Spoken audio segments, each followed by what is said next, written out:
구약성경 837페이지 있습니다. 시편 49편 6절에서 11절까지 말씀 함께 보겠습니다. 837페이지 시편 49편 6절에서 11절입니다. 시작. 자기의 재물을 의지하고 부요함을 자랑하는 자는 아무도 자기 형제를 구원하지 못하며 그를 위한 속전을 하나님께 바치지도 못할 것은 그들의 생명을 속량하는 값이 너무 엄청나서 영원히 마련하지 못할 것임이니라. 그가 영원히 살아서 죽음을 보지 않을 것인가? 그러나 그는 지혜 있는 자도 죽고 어리석고 무지한 자도 함께 망하며 그들의 재물은 남에게 남겨두고 떠나는 것을 보게 되리로다. 그러나 그들의 속 생각에 그들의 집은 영원히 있고 그들의 거처는 대대 이르리라 하여 그들의 토지를 자기 이름으로 부르는도다. 아멘. 이 새벽에 예배하시는 은혜가 우리 성도님들께 함께 하시기를 예수님 이름으로 축복합니다. 아멘. 자, 오늘 말씀은 자기가 가진 것을 믿고 그것이 정말 자기에게 자랑이 되고 그것만을 의지하는 삶이 얼마나 어리석은지를 말씀하고 있습니다. 더욱이 지금 이 마지막 시대를 살고 있는 우리에게 참 큰 깨달음을 주는 말씀입니다. 자, 6절과 8절 한번 다시 보시기 바랍니다. 자기 재물을 의지하고 부유함을 자랑하는 자는 아무도 자기 형제를 구원하지 못한다라고 말씀하고 있습니다. 그리고 그를 위한 속전을 하나님께 바치지도 못할 것은 그들의 생명을 속량하는 값이 너무 엄청나서 영원히 마련하지 못할 것임이니라. 아멘. 그러니까 한마디로 정리하면 이 세상에 아무리 많은 물질을 다 갖다 줘도 한 영혼을 구원할 수 없다는 겁니다. 그만큼 이 세상의 물질은 하나님 보시기에는 아무것도 아닌 것이라는 겁니다.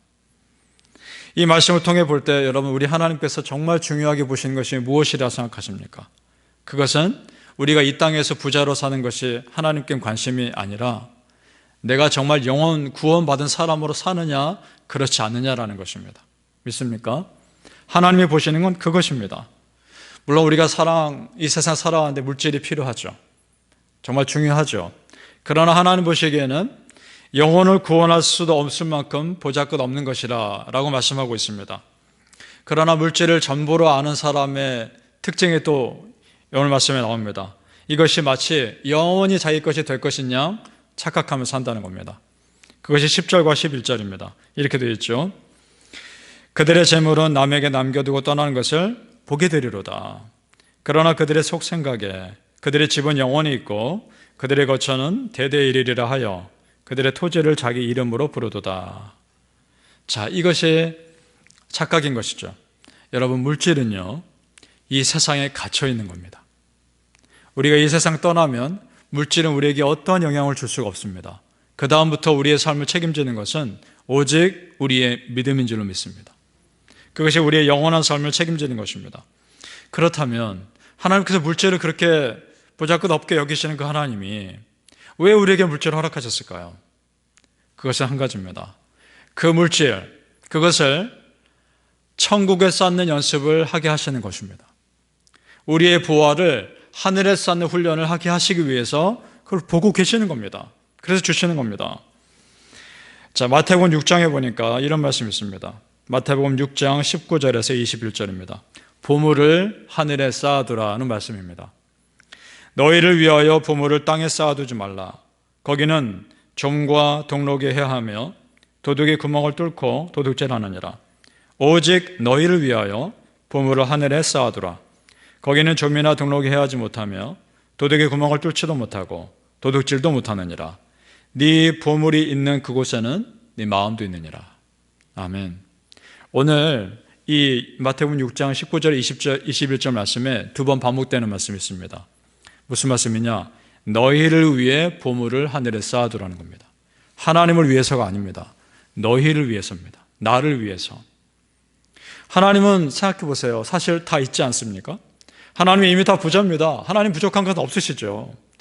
나를 위해 쌓아두라는 것은 네 영혼을 천국에서 충분히 풍요롭게 누릴 준비를 지금 이 땅에서 하라는 것입니다. 이 얼마나 놀라운 말씀입니까? 신약 성경에 어리석은 부자 비유가 나옵니다. 부자가요, 수확을 많이 했습니다. 너무 기뻤습니다. 그래서 이런 생각을 하고 있는 겁니다. 창고가 부족할 텐데 창고를 헐고 더 크게 져서 거기에 쌓아놓을까. 그래서 거기서 먹고 마시고 할 계획을 짭니다. 그런 부자에게 하나님께서 이렇게 말씀하십니다. 누가복음 12장 20절에서 21절 말씀입니다. 하나님은 이르시되 어리석은 자여, 오늘 밤에 네 영혼을 도로 찾으리니 그러면 네 준비한 것이 누구의 것이 되겠느냐 하셨으니, 자기를 위해 재물을 쌓아두고 하나님께 대하여 부유하지 못한 자가 이와 같으니라. 아멘. 자, 자기를 위해 재물을 쌓고 하나님께 대하여는 부유하지 못하다라는 말씀이 우리가 생각해 볼 말씀입니다. 그러니까 자기 자신에게는 한없이 너그럽고 풍요로운데 하나님께 대해서는 한없이 인색한 사람을 말하는 거죠. 돈을 사랑하는 사람을 말하는 겁니다. 자, 여러분, 물질 자체는 선도 아니고 악도 아닙니다. 중립이죠. 그러나 물질을 사랑하고 그것을 하나님보다 더 우선시 여기면 거기서 악이 시작되는 겁니다. 그래서 말씀이 있지 않습니까? 돈을 사랑함이 일만하게 뿌리니라. 그래서 그런 말씀이 있는 것이죠. 이 말씀은 부자들에게만 적용되는 것이 아니고 우리 모든 크리스천들에게 다 적용되는 것이라 믿습니다. 그러니까 이런 것이죠. 많이 가졌든지 적게 가졌든지 하나님께서 보시는 것은 지금 있는 것으로 하나님께 영광 올려드리느냐 그렇지 않느냐인 것입니다. 지금 있는 것으로 하나님을 기쁘게 해드리고 영광 올려드릴 수 있기를 축복합니다. 바라기는 성도님들, 우리 마음이 영원한 천국 바라보시며 여러분의 부활을 하늘에 쌓아둘 훈련할 수 있기를 축복합니다. 그래서요, 하나님께 마음이 부유한 자의 삶을 사시기를 예수님의 이름으로 축복합니다. 우리가 하늘의 보물을 쌓는 삶을 살게 되는 가장 근본적인 이유가 있습니다. 그것은요, 이 땅이 전부가 아니기 때문입니다. 우리가 정말 영원히 살 진정한 세상에 따로 있기 때문에 우리가 믿기 때문입니다. 그 믿음으로 오늘 시편 기자도 다음과 같이 고백합니다. 16절과 17절을 같이 한번 읽어보죠. 시편 49편 16절에서 17절입니다. 시작. 사람이 치부하여 그의 집에 영광이 더할 때에 너는 두려워하지 말지어다. 그가 죽음에 가져가는 것이 없고 그의 영광이 그를 따라 내려가지 못함이로다. 아멘. 이 땅에서는 부유했으니까 영광스러운 삶을 살았겠죠. 사람들 존경받으며 칭찬받으며 살았겠죠. 하지만 그 영광도, 이 세상의 영광도 못 가져가는 겁니다. 그리고 그것이 남의 것이 되는 걸 볼 것이란 말입니다. 그러니 여러분, 이 세상의 악한 부자가 부유하며 떵떵거리며 사는 걸 부러워하지 마십시오. 그 악함에 언젠가는 그들도 망하게 된다는 것을 알아야 하는 것입니다. 하나님 있는 사람은요, 자기가 처한 상황에서 하나님께 영광 돌리며 살면 되는 것입니다. 바울 사도가 선교 사역을 할 때요, 그 선교 사역을 할 때 얼마나 많은 것이 필요합니까? 생활을 해야 되고 선교 사역 복음 전해야 되는데, 그때 빌립보 교회가 바울 사도의 선교 사역을 후원했던 것 같습니다. 그걸 보고 바울 사도가 이렇게 말합니다. 빌립보서 4장 18절 말씀입니다. 내게는 모든 것이 있고 또 풍부한지라 에바브로디도 편에 너희가 준 것을 받음으로 내가 풍족하니 이는 받으실 만한 향기로운 재물이요 하나님을 기쁘시게 한 것이라. 아멘. 실제는 바울의 선교 사역을 도운 거죠. 그런데 바울 사도가 고백하지 않습니까? 이것은 하나님을 기쁘시게 한 것이다 라고 말하지 않습니까? 하나님도 그들의 그 헌신을 정말 기쁘게 받으셨을 겁니다. 이런 작은 헌신들이 모여서 저 유럽을 전도한 일에 쓰임받은 것입니다. 그러니까 여러분, 우리가 하나님께 드리는 헌신이 결코 작은 것이 아닙니다. 하나님 쓰시면 큰 헌신이 되는 줄 믿습니다. 나는 작은 것 드려지만 하나님께서 쓰시면 하나님의 큰 기쁨이 되는 것인 줄 믿습니다. 그런 은혜를 누릴 수 있기를 축복합니다. 여러분, 우리 크리스천은 하늘 상급 바라보며 사는 사람들입니다. 그러니까 우리는 이렇게 기도해야 됩니다. 하나님, 내가 물질을 쫓는 삶을 사는 것이 아니라 물질이 나를 쫓는 삶을 살게 하여 주시옵소서. 내가 하나님 나라를 위해 거룩한 삶을 살다 보니까 물질이 따라올 수밖에 없는 삶을 살게 하여 주옵소서. 그렇게 기도해야 되는 것입니다.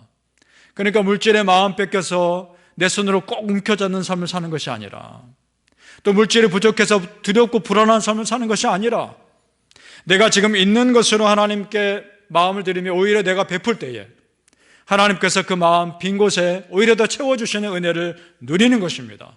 믿습니까?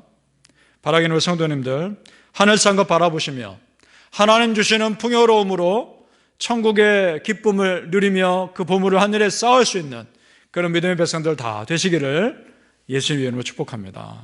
아멘. 아버지 하나님 감사합니다. 하늘의 보물을 쌓는 자가 되게 하여 주시옵소서.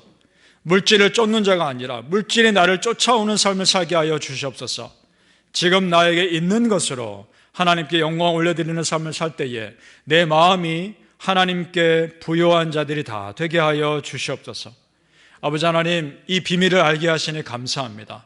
이 놀라운 비밀 우리 성도님들 실제 삶에서 경험하면서 하늘의 보물을 쌓았을 때 하나님께서 내 이 땅의 삶에 얼마나 부어주시는 또한 질을 또한 누릴 수 있게 하여 주시옵소서. 놀라운 하나님의 천국의 기름진 복과 축복이 이 땅에서 우리 성도님들 삶에 누려지게 하여 주시옵소서.